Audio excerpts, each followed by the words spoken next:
Welcome to the Unruggable podcast. We are your hosts. I'm Moishi. And I'm Ella. Today is episode 3, discussing NFTs with Kenson. Let's get into it.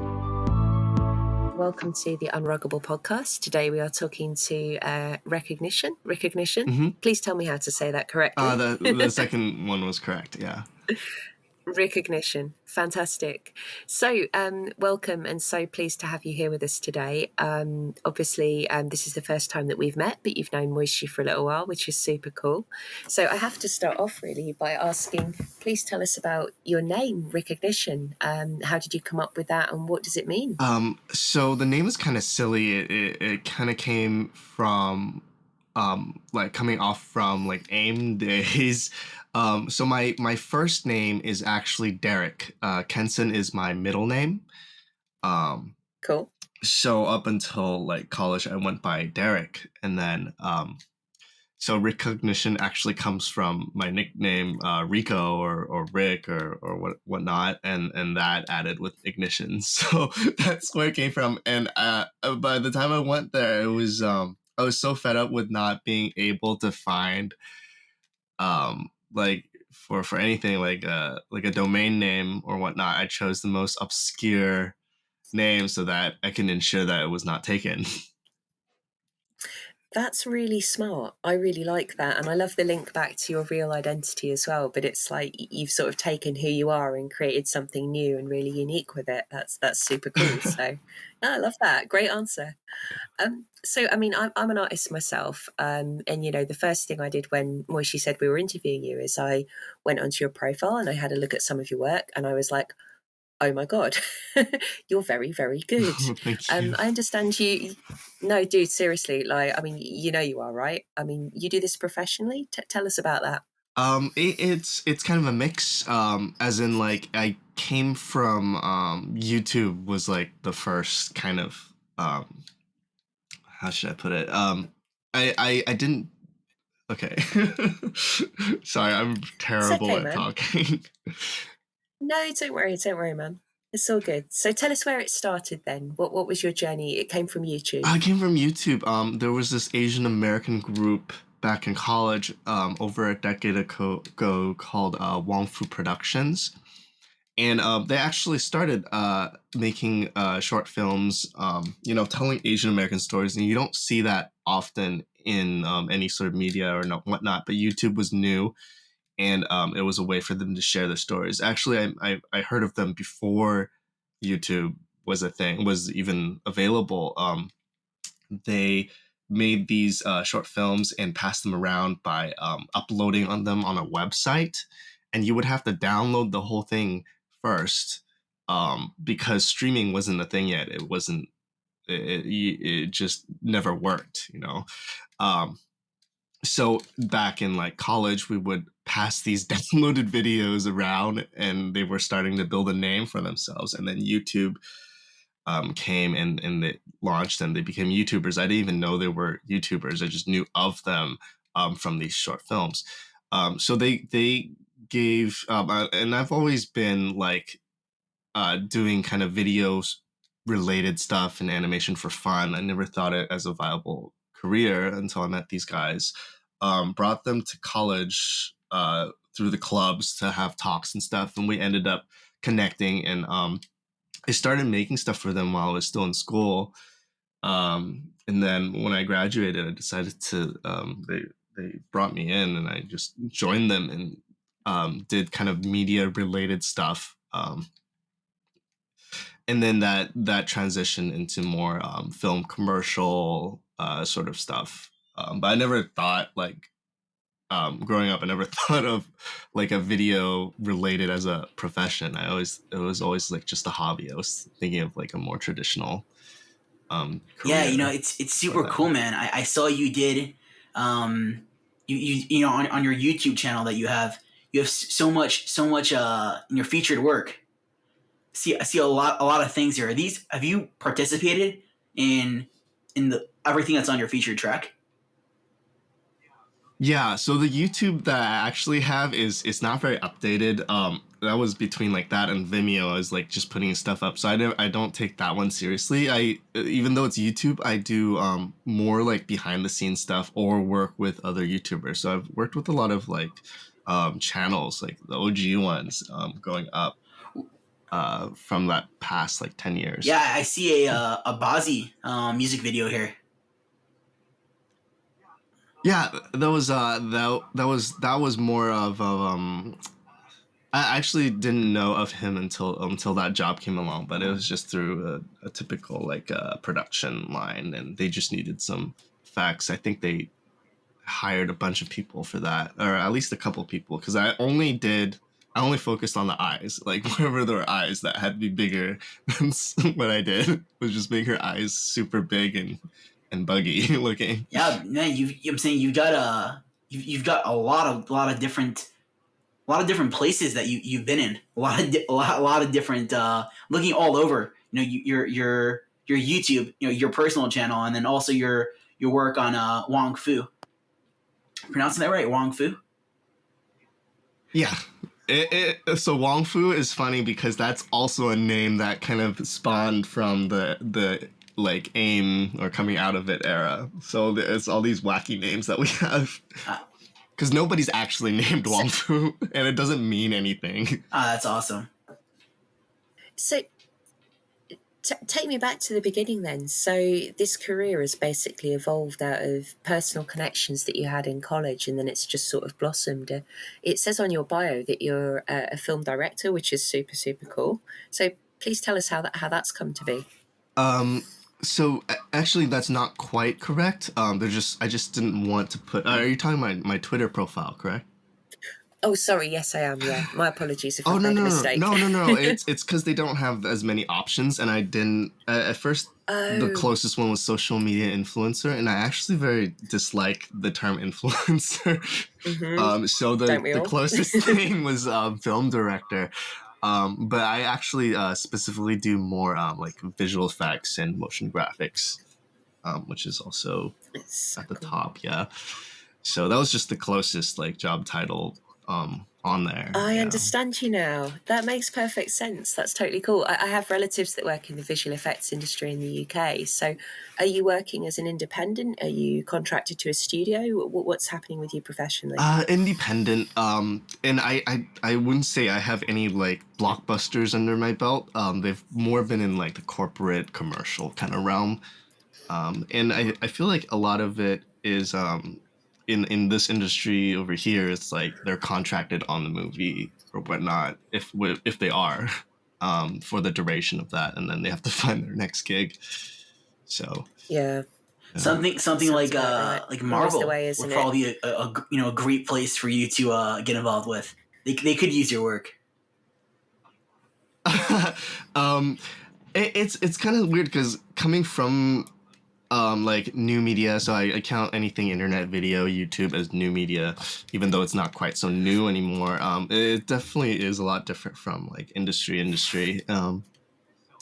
So I don't know if I'm quite good enough for something like Marvel. Do me a favour, mate. You're brilliant. Yeah. But I've got to ask though. I saw on your timeline, and forgive me if I've got this wrong at all, but did I see something about Adobe? Is that right? Oh, Are you working with Adobe? That was like a not influencer, but it was like half influencer, half creative campaign. And I think they had a bunch of I don't know who they had on their roster, but during that first year of COVID, they did a whole bunch of campaigns with different artists. To let's see, that one. Are you talking about the marshmallow one? It was the one that was fairly close to the top of your feed. I scrolled down and found it today. I'm trying to remember because I looked at a lot of your stuff and I've probably got myself confused. Let me see if I can find it. I think that's the only Adobe Creative one that I did, if I remember correctly. Must be. Was it like an animated sort of thing, like a 2D animation? Yes. Yeah, I believe, so. and set to a song. I think it was like, Mm-hmm. yeah. So that was kind of for their. I'm trying to remember what it was for exactly, but they did a bunch of just like art as in musician artists kind of campaigns where they paired up with a lot of different people to make content for during those. They had like different. They had like a different one every month, I believe, something like that. That is so cool. We all use Adobe. I mean, like, to me, that is more cool than doing Marvel. Marvel actually does my head in. So stick with those guys. You've got the artist community right behind you, right? Yeah, that was pretty great. No, it's wonderful stuff. It really, really is.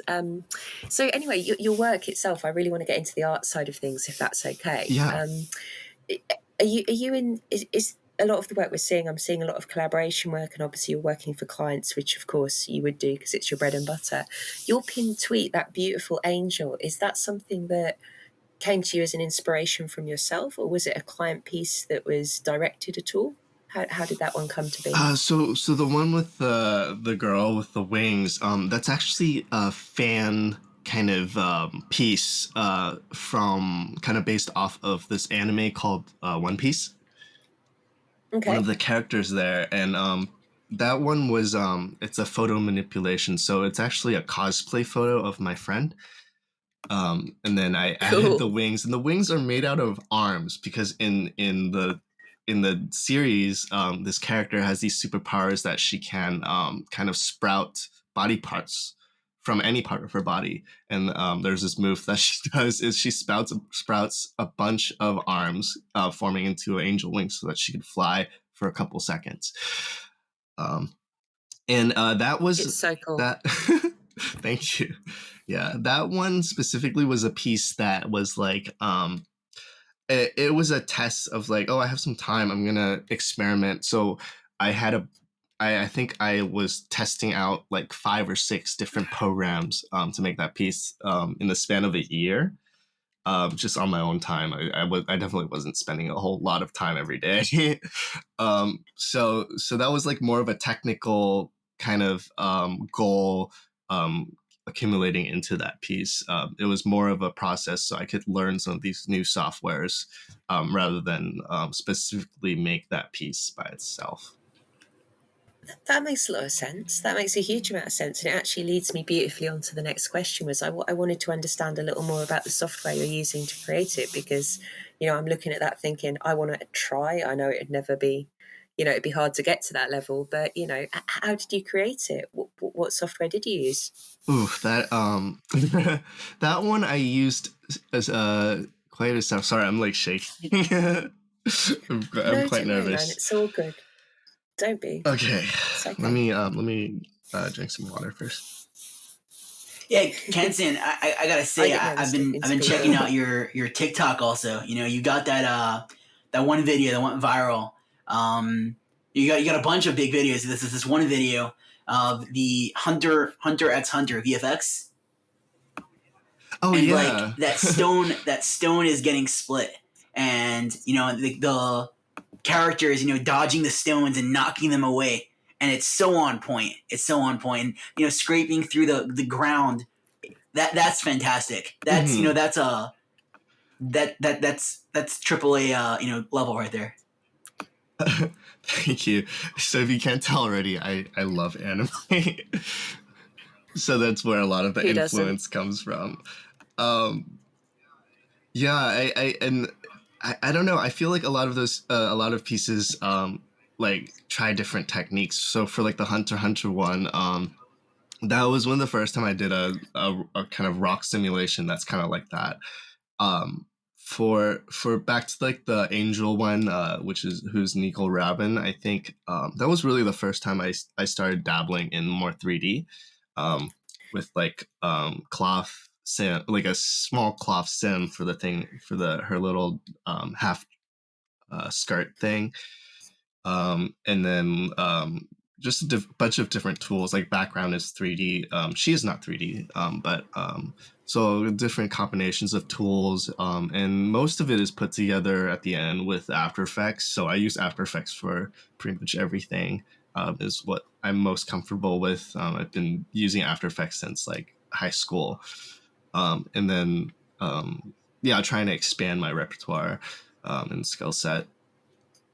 So That's really cool. I wondered if it was Adobe because I'm a Photoshop user myself, but I really need to get the full Adobe subscription and get into After Effects because a friend of mine also does After Effects. He's done some stuff with Adobe as well, coincidentally. But every time I see his work, I'm like, just need to pay the money and do it. It is beautiful. It really is beautiful, that piece. Thank you. So I am just going back to my questions because I'm also having a look. Oh, yeah, your collaborations. That's what I was going to ask about. It looks like you're doing quite a lot of collaborative pieces. Just from looking through, I saw a lot of other people tagged, lots of other people. It seems like you've got this really strong network about you. Is that something that's just happened organically through friends that you've made in the space, or are people approaching you? What's the deal with that? Yeah, I love collaborations because I actually don't. I feel like I'm not as good as like a base ideas person, so it's always easier for me to work with other people or kind of build off other ideas. I put myself as like more of a polisher. Like I could take an idea and develop it.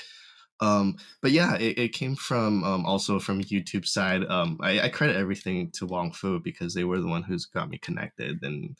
Um, Usually so that's been like through like referral and friends of friends and stuff like that, and sometimes I reach out to other artists. If I'm feeling brave, I'll try to send a DM and not sound too weird and be like, hey, I want to work with you. Yeah, so that's where a lot of the collaborations come from. It's a mix of like people I know or people reaching out or yeah. That's really cool. Really, really cool. I mean, I guess what I'm really looking to understand, we have a really diverse audience on the podcast. We get people from all over the world, and we get people who are, experienced people like yourself, or they're people who are just stepping into the game. I mean, my first thought when I looked at your work was, I want to learn how to do that. So if you were advising someone who was just starting out in NFTs or in art or in VFX, where should they start? Should they go to college? What software should they learn? What sort of path would people be looking to take if they wanted to make this kind of work? There's a couple paths they can take depending on kind of like their goal, if they're trying to do more Hollywood or if they're just trying to do their own art and stuff. But I feel like whatever it is, I would just say start with the internet. Because back when I started, say with like After Effects, it was very hard to find resources and tools. I think the only thing, and a lot of us still use it, is like Video Copilot has a lot of tutorials.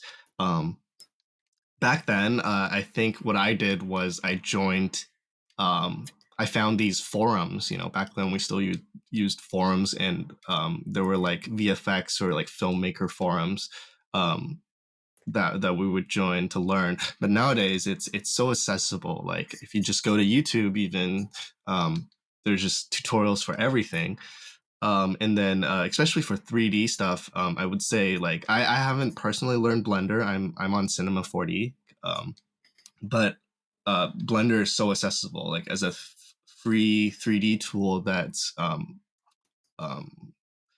like It does the job, right? yeah, it's competitive is the word I'm looking for. Um, because it wasn't back then, and to get into 3D you would have to pay exorbitant amount of money in order to even get access to these tools. But nowadays it's free, it's open source. You have especially with spaces, right? I'm meeting all these kids that are like, I don't know, 11 years old, like under 16 years old even, like who are killing it. And all they did was like, oh, I'm going to learn 3D. So they picked up Blender and learned it in a couple months through tutorials and stuff online. So I'd say like, yeah, just grab something, whatever you can, and start. You don't need to go to film school. I would suggest film school if they're looking for more of that network. I feel like that's where film school helps. But otherwise, everything else you can kind of learn on your own. And the thing with CG though is you can be, a lot of people are generalists, they kind of learn a bit of everything, but you can also um, if you're looking for more industry stuff, you would have to focus on a specialized thing. So like every part of the process is like a person or a full team, and there's several of these processes to put them together. So it kind of depends on how you want to break it down. But yeah, it's easier to start than ever. That is absolutely great advice. That's really interesting. And yeah, it makes me take heart because I started learning Blender a few weeks ago. Oh, nice. You know, You're a head start. to I haven't even picked well, it I'm up having yet. a go. Hey, I mean, if you've got everything you need already, then why would you? You know, but no, you're right, and I think what it feels like now is we're in an era of democratization. So people have all this opportunity, but just getting a little bit of guidance from someone that's actually done it is really, really helpful, because it does feel overwhelming. You think, should I pay all the money? Should I go on these expensive courses? Mm. And actually hearing you explain it, that's really reassuring to people. So thank you so much for sharing that. Moishi, I think, wanted to take the conversation over towards the Neighborheadz. Before we get into that, project. Kenson, Could we before we talk get about into that, I gotta speak to you about your IMDb, man. Like I'm looking through here, the amount of credits you have.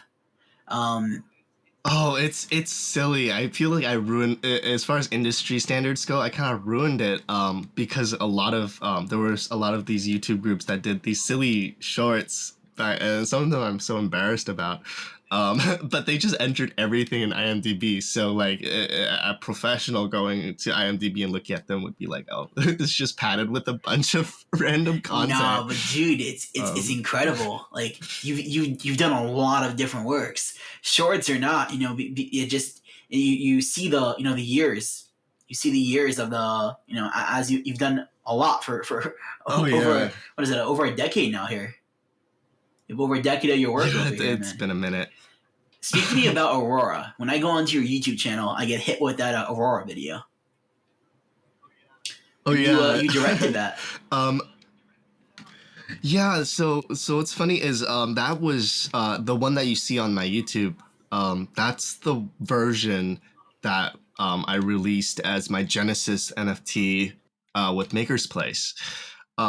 And that brought me back because Aurora was at least the base of it was the first completed video that I did by myself right at the start of my career, I guess. At the a decade ago, it was exactly a decade ago, and back then I was like just getting out of school, and I was like, I have all these things that I can do, but I don't have nothing to show for it. I haven't made really anything, so I got together with my friend who had a song, and then I decided stupidly to make an animated video. It ended up taking at least like 9 months to put together, and at the time I didn't have enough animation to fill out the whole music video, so we padded it with performance shots of the rapper, my friend. So now, like, jump 10 years, in the past couple of years, I had like completed it, like filled up all the stuff that I wanted to add in there, complete animation. And then also I ended up having to replace the song because it was using a beat that wasn't that they couldn't get the rights for. So it was getting flagged a bunch and stuff like that. So I decided to compose like an original music to put on with it. And what's funny is DK, who ended up bidding on it, he was the one who encouraged me to secretly to put that one out first as the NFT. He's like, "Oh, you should choose Aurora," and I had no idea he was going to bid on it, let alone go for the final. So That's incredible, man. I saw it at yeah. it sold for 4.5 ETH. Sorry, I lost you there for I a second. said it's incredible. I saw it sold for 4.5 ETH. Oh yeah, I definitely was not expecting that at all. It's amazing. So yeah, you got the posters, Yeah. the instrumental track. Like, this is something I speak to people about all the time, to like break up your work and use different variations of it and just mint that as well. Because why not? Why not do I that? was definitely stretching because I was like, oh, what else can I put? Because they wanted, I was doing it with Maker's Place, and they were like, we wanted a collection of at least 3 things. So I was like, what can I put out which doesn't feel like, which doesn't just feel like low effort or just reappropriating the thing that I already have. For sure. Before we get into Yeah. to Neighborheadz, which I'm eager to hear more about. There's a platform which you don't have a you don't have much of a presence on, but I did find you there. Bitclout. See, I heard about Bitclout when I was working over at the news blog. Hmm. I'd done a lot of research on Bitclout. I thought it was a very interesting network, which is kind of going to just to tell the audience a little bit about it. So Bitclout is a crypto Hmm. social network, and the idea is that you buy a token of a creator, right? So you have if you look at the top page of them, you have Elon Musk, Ariana Grande, Justin Bieber, names like that, Mr. Beast, and the Hmm. idea behind it is, you're supporting the creator by buying their token. I'm not sure what exactly there's official guidelines for what they have to do, but you're kind of buying like a stock in them in a way. It's interesting, and Instagram doesn't offer great monetization options, or TikTok has their creator Hmm. fund, and Instagram started their Reels fund now also through Facebook, Meta. And YouTube Yeah. has a compensation like that, but the direct of I am a supporter of your content, I want to give you money, and they just introduced this to Hmm. cryptocurrency. Super cool concept. Yeah, I think the idea and the concept is really cool, but I don't think it really worked. And I feel like that it was at the period of like, last like 1 year ago on Clubhouse, and everybody was just kind of like getting into everything. I think BitClout kind of fell off as it kind of it's I wouldn't say it's a scam, but like it kind of brought that into the conversation a little bit more. I feel like it was kind of prominent. I guess all NFTs are, if you're saying it like that, but I haven't really used it since that initial. It was kind of like more of a novelty to me, just the concept and idea behind it, versus the actual usage. I don't think it was. I don't think all the technology is quite ready for that. So people are developing more social media platforms that are token based, and BitClout was like just one of the first ones that was out there. Got a lot Yeah, of hype. it was a lot I of think a hype. lot of those people, yeah, I haven't heard about it. It just kind of fell off. And a lot of the names that you see there, they are kind of like placeholder names. So not necessarily like Elon Musk doesn't actually own that thing. It's just a placeholder to kind of try to get celebrities to claim their Right. names. So So it's all what's going on with speculative. all that money? Like there's people who bought into the Elon Musk coin, and Yeah. I don't think he actually it's his profile. Yeah, so that's the thing where it's like I don't know, this was like months and months ago, right? Is you can buy these coins and you can convert currencies into it, but there was at the time there was no way to convert back. So again, it's all speculative.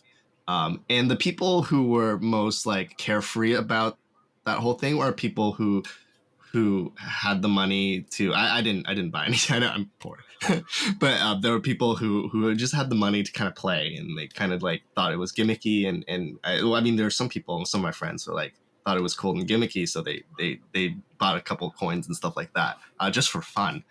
But for people who actually invest in it, I don't know if they got their returns It's a back. shame. It's a shame. It's like I see Yeah. a Ariana Grande coin. Coin price is Hmm. 1783 Yeah. $1,783. Um, and it says the Hmm. total USD locked right now is 83,000. Yeah, it's very difficult because the technology is so it's still it's in its infancy. I feel like, and a lot of it, even though it's touting like decentralization, it's still very centralized. At the time, I haven't looked at it for almost a year, so I don't know how if it's improved or if that community has grown or anything like Yeah, that. it's interesting because people are all about shouting decentralization, decentralization. But when it comes down to it, something that we got to remember is MetaMask is a company. They're a legitimate company. They're paying taxes. Hmm. Coinbase, OpenSea. OpenSea is a legit company. Like you go through these companies, they're not decentralized. They might enable some Exactly. element of decentralization, but they're not decentralized. Hmm. Yeah, it's gonna take some time to even get close to it, and again, it's like with the weakest link. It's like it's only I always say it's only as decentralized as the most centralized, like chain For sure. link in the chain. So Yeah, so there's also there's also so many like different like startups that strung up at the same time as as Mhm. DeSo, the DeSo chain. So there's a lot of these, and it's interesting to. I would love to see a YouTube video on like a where are they now for all these projects, and just to wrap up on what they're doing now, where they're holding. Yeah, same. I only scratch the surface level as far as understanding, but it's very it's definitely very interesting technology all the way around, and all these different types of things you can do with Yeah. So Web3. how'd you get into NFTs in the first place? Oh, so I kind of got thrown into it. Like I heard of the Beeple stuff and I was already interested, but back this was like I don't know December maybe of right before the new year. Um, uh, let's see, over a year ago. So I heard about that, but then like a lot of the my existing videos and stuff like art wise and like the animated loop style of it was like a perfect fit. Unfortunately, a lot of it was like either derivative or fan art or like collabs that I couldn't really release anything. But I got thrown into it around February when my collaborator released some of our pieces as NFTs, and it did really well on Nifty Gateway. Um, and that was all him. So I went back and started really digging into it and then trying to figure out what I wanted to do for myself. So that's how I kind of got into it, was having someone else release the So work. now that you've been in this space right release. now for a little bit, Yeah. how do you feel about the space? I mean, uh, it's a constant journey of learning. You're always learning more, and it's so vast. Yeah, and it's like it's really cool. Just I don't know. I still feel very excited about it. It's like at the beginning of any time, even with the beginning of YouTube, or what else like esports and stuff like that. It just feels very new. And like there's so much to explore. And it's just a very fun time, I think, because nobody really knows um, in depth. Like we have all these ideas, but like where it's gonna go, none of us really knows until it's there. So it's the journey is also like the community and meeting people through who are also excited and just building For stuff sure. and seeing Yeah, new it's things. the community that makes the culture and makes this into what it is. Exactly. Yeah. All right, let's get into your project. We yeah Yeah, I totally want to hear about this. Sorry we to cut skirted in. around it for a little bit. I wanted to hear more about your background, but let's get into Neighborheadz. So you're the artist for Neighborheadz. Yeah. So Neighborheadz is headed by Dumbfounded. He's a I haven't actually met him in person yet, but we've known of each other for years and years just because of the mutual like Asian American kind of YouTuber slash influencer kind of community, and it's pretty small. Um, so there's several groups going around. So Jason Ma, who is the one of the founders of the platform that it's going to be on called Open, he reached out to me. We talked about a possible project, and that's how it came along. And Jason Ma was also he also co-founded 88 Rising and a couple of other ventures. I think Triller as well, which was the TikTok kind of competitor at the time. So a couple companies, and then so this one, Neighborheadz, yeah, is specifically Dumbfounded's project, and I came in on as the artist. And I just I had this kind of artwork already developed for my profiles and some of my other avatars and stuff. So I was like, hey, the idea that you have, which is kind of the kind of like a more Asian influence, nostalgia, 90s gaming sort of vibe. K-Town, all the Asian diaspora kind of neighborhoods. So I was similar to some of the visuals I had. So I brought that onto their kind of the visuals that I already developed with that style, and they liked it. So I just took those a couple months and like developed that project out into it was originally supposed to be at 10K. I think they're doing 5K now. So that's where that came from. That's really cool. You know, Dumbfounded, I've actually been a fan of his for a while. I remember nice. I remember the he was on I think it was Drake's label OVO, and I think it was 2015. Was he? He was. I don't know if he was. I don't know if he was on the label. He was sponsored by the label for a King of the Dot, KOTD. They did the YouTube battle raps. I used to love that series, and Conceited from Wild and Out. They did a battle in 2015. And that was like one of the coolest rap battles of the year. Like, it blew up. It was massive. I have to look that up again. I don't quite remember. Yeah, and then there was another guy on he's no longer on the show. I'm a huge Wild and Out fan. Timothy DeLaGhetto. So he's a Thai. So he's Thai, right? And after that battle went down, there was like Conceited was using a lot of like Asian Chinese. He said that like in Wild and Out, he denounced Conceited for like selling out by signing to Wild and Out.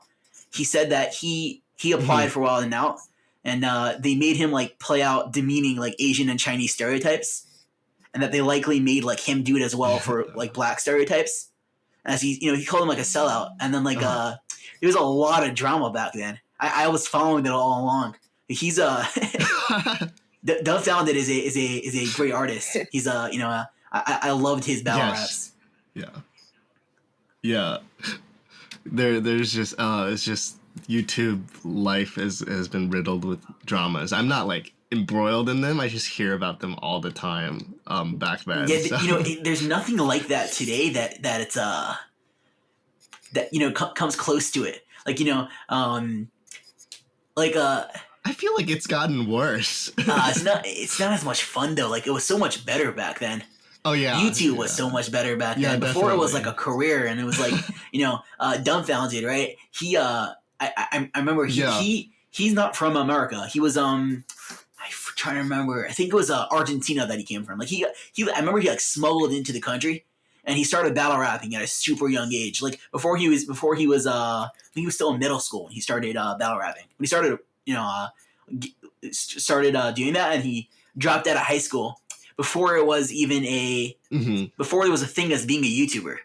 Like, people who just, they had that like a sense of calling, and it was like, I'm gonna go be a battle rapper and do these YouTube videos before there was money involved, like major money.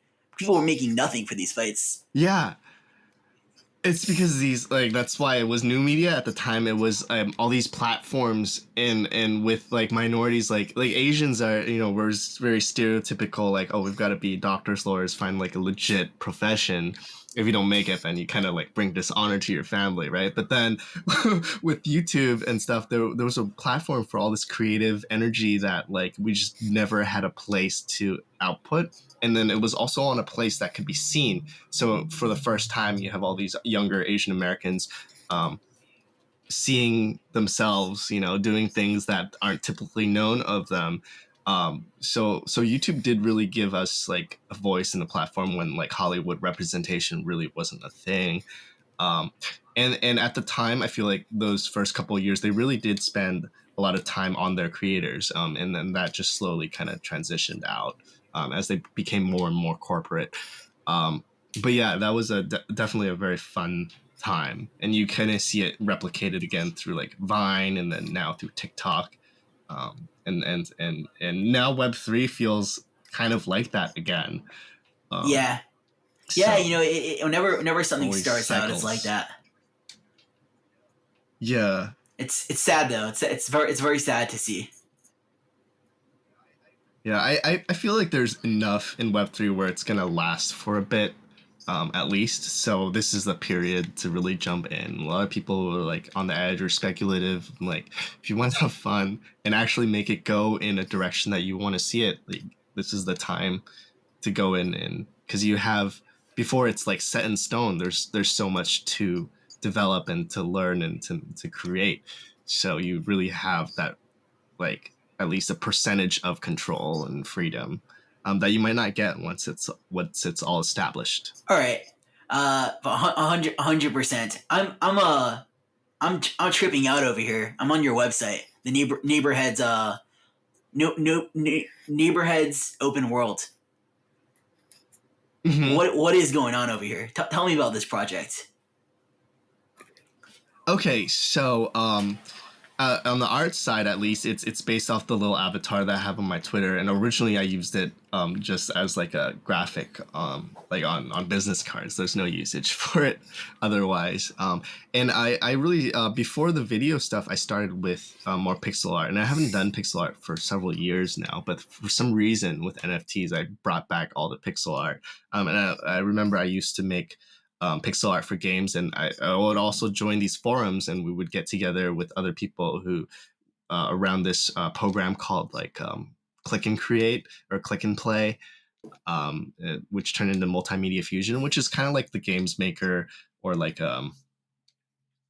those easy kind of like drag and drop, easy scripting kind of games. I made graphics and teamed up with other people in like middle school, high school to make these unfinished games. Some of them actually went on to form their own studios and make indie games.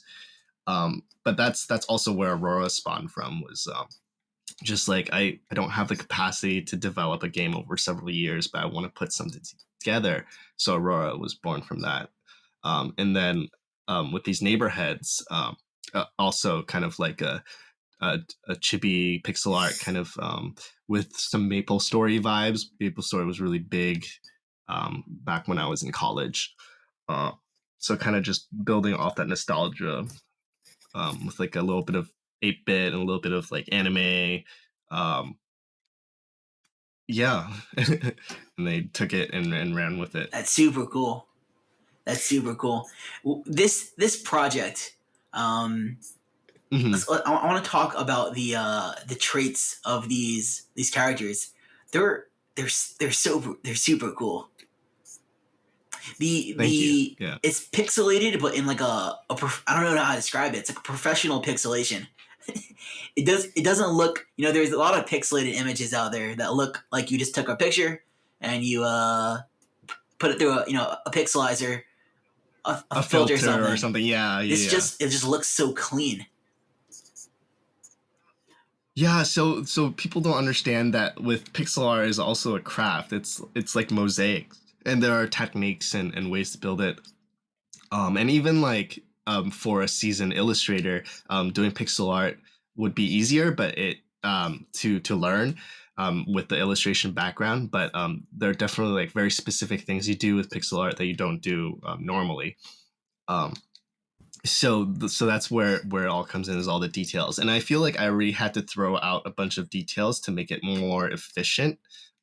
So there are some like small inconsistencies there, but I feel like most people won't be able to tell if they like some of those filtered, or like, it's a little strangely like pixelated images, then I feel like they would like this more. Yeah, these are super cool. These are super cool. Talk to me about the mayor. Who is the mayor dumb? Yeah, so that's just like with the Neighborheadz kind of theme. Dumb is his own mayor of this fictional kind of like community. Not fictional, but it's like a representation of all the separate Asian American communities that we all grew up in. So for me, it would be more closer to like Chinatowns, or like places around there where the immigrants' families grew up. And then for Dom, it was heavy on K-Town, so that's why there's a lot of K-Town kind of references in there. And a lot of these traits were inspired a lot. I mean, I put a bunch of different things, a lot of anime, obviously anime and gaming, but there are a lot of traits that are inspired by like the 90s, early 2000s kind of uh, Asian American experience.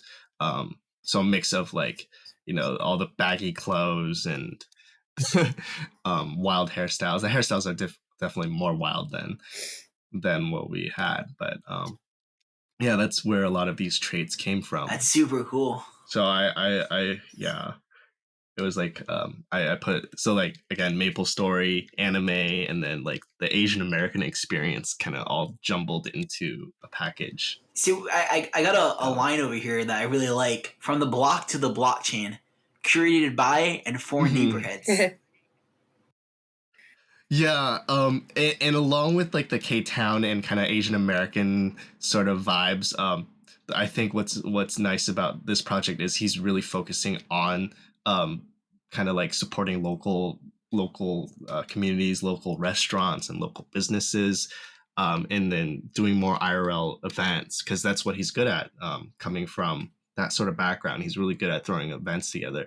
So I think that's where that utility would come in, and what makes Neighborheadz unique from some of the other PFP projects that are out there. Are you a Neighborheadz? Am I a Neighborheadz? Who is a Neighborheadz? We're all Neighborheadz. We're all Neighborheadz. What is a Neighborheadz?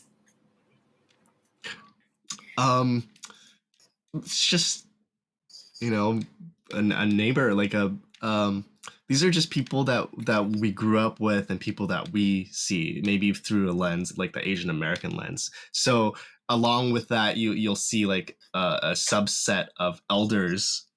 We call them elders, of just older people like that is a little stereotyped, I would say. But like in each language, we have a term for like the older, like middle-aged ladies, or like the middle-aged man or grandpas and stuff like that. So we have a set dedicated to those with tropes that are specifically for them. So like that sun visor, like this ridiculous kind of hat that kind of covers your face so that you wouldn't get too suntanned, is like a thing that we see a lot. So I definitely put that in there. But yeah, I feel like these are just, you know, our families and friends and the people that are like us and all like us and different from us that we grew up with. So that's where it is. Obviously with a sprinkle of like there's like green people in there. We don't see green people. It's just a super fun, cool, friendly project. You know, it's like very, very nicely laid out. Yeah, it was very fun to work on. Super cool.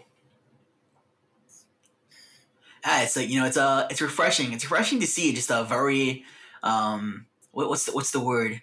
Homely? Is Ella? Homely is perfect. Absolutely perfect. That's a good word. And talking of which, have you spent much time with your community in Discord as the project started to get going? No, I think they've just kind of started the Discord and really are working on it. I think originally, so the difficult thing about this project is it's launching on a new platform. So we have to both market this platform and the project at the same time, and everything's in beta, so it's a bit difficult. And at the beginning, we wanted to funnel people more to focus on the app. An Open is an app that it's kind of like an OpenSea and a Discord put together, so it has chat functionalities and stuff like that. But I think it's too early to really utilize it, so we had to fall back on like the existing kind of infrastructure with like Discord, Twitter, and then the website. So it's open. The platform supports several chains, so it's not like its own thing. So once it's minted through there, you'll still see it on OpenSea and stuff like that. Oh, Yeah. this sounds really interesting. How did you stumble across this open platform? I've never heard of it before. Tell us more. Yeah, so open. So that was also Jason Ma, who I mentioned before. He was the co-founder of 88 Rising and a couple other ventures. And this is part of his. This is like a piece. He's a co-founder of Open, but it's also a piece of a larger like kind of Asian American centric like started like media company, I guess. So and Dumbfounded's project is kind of one of the first of couple projects that are going to be through it. So we have a lot on the plate to do. So that's how it got together. That sounds really, really interesting. Just the fact that you're going for it on a new platform as well. You know, I think we've all had enough of OpenSea at this point for reasons that are too long to even bother saying, you know? Yeah, the more Speak. competitors, the better. I feel like to kind of improve because then Yes. Soon OpenSea will be the MySpace of NFTs. That's what I keep telling people. Oh But my. hey, we're all still there right now, right? Yeah. So you've been involved since really early days. I mean, most people in NFTs have been here since last summer at best, but your involvement predates that by a few months. So you kind of count as an OG. Ooh. I guess I'm kind of curious to know how you see the space evolving, really. Just from your own perspective as an artist or from your project involvement, what do you think is next for NFTs? Are we heading for a crash? Is it still going to be something in a year, 2 years? It's kind of an open question, sorry. Yeah, it's been all over the place, and I'm just kind of enjoying the ride, and it's probably going to crash and come back up, and have cycles of that. I think the people who are focused more on the technology and kind of like what it can be, or kind of looking for the things that we can't even imagine right now, that's where it's going to head towards. So that's why I'm still excited regardless of the crashes and the ups and downs. It's because I feel like I still find new things every day and I hear new things every day. And obviously trends will set in a matter of like weeks and months. But then something new will pop up and it'll be exciting all over again. So right now I feel like I we're at the couldn't agree more. saturation of like PFP projects. So I don't even know if it's a good time to release. So we're still figuring out the exact time for release and stuff like that. But yeah, I think there's a lot of ideas that are being developed right now that we won't see for several months. Yeah. True. Very true. It takes time to build things, doesn't it? And I think you're right. I think there's always going to be a future for it. Mhm. It's just a question of what form it's going to take. Because for me, I don't know about you. I'm always going to be making the stuff I want to make because that's who I am. Yeah. And people like us exist everywhere, right? Mhm. So there's always going to be an outlet for us. It's just what's the outlet going to look like? And I guess the Yeah. future is I to be think written. yeah, it's to be written. There's things that I see, but I always say like, either go make your own future. Like we have the opportunity right now, like instead of just pondering like, oh, what could it be? I wonder what's gonna happen. Go and make that happen. Like this is the best time to do it. You don't have to wait for it to set in place.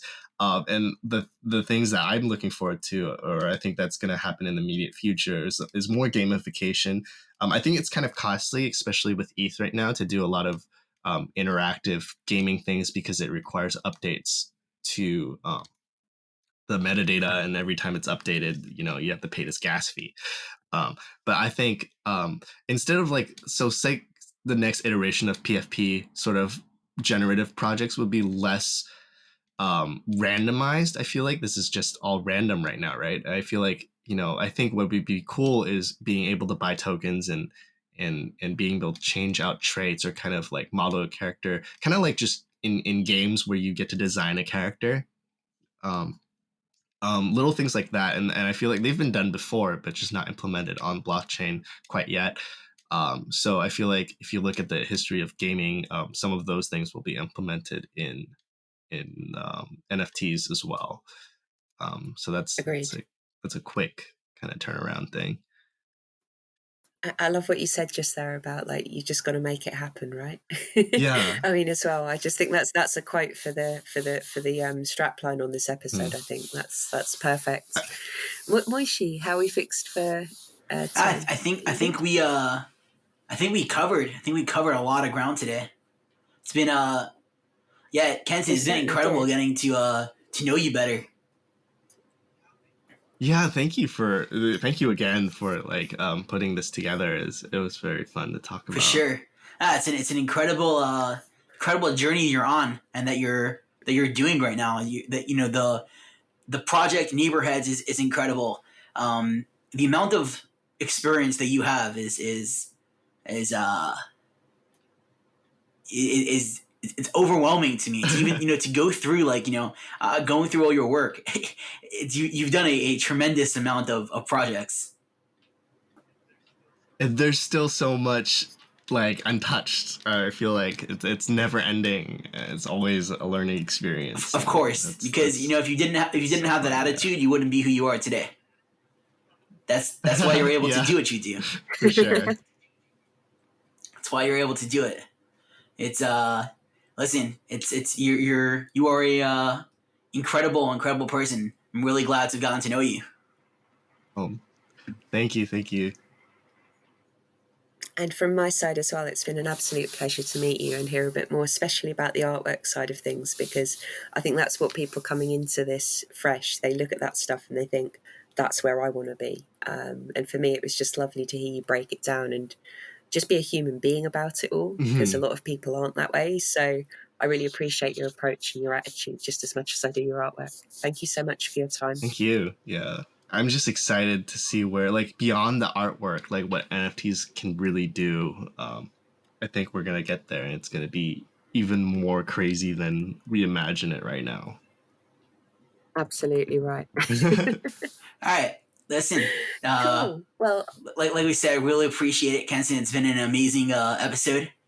And this is for you, man. Thank you. Thank you so much for tuning in. Another great episode.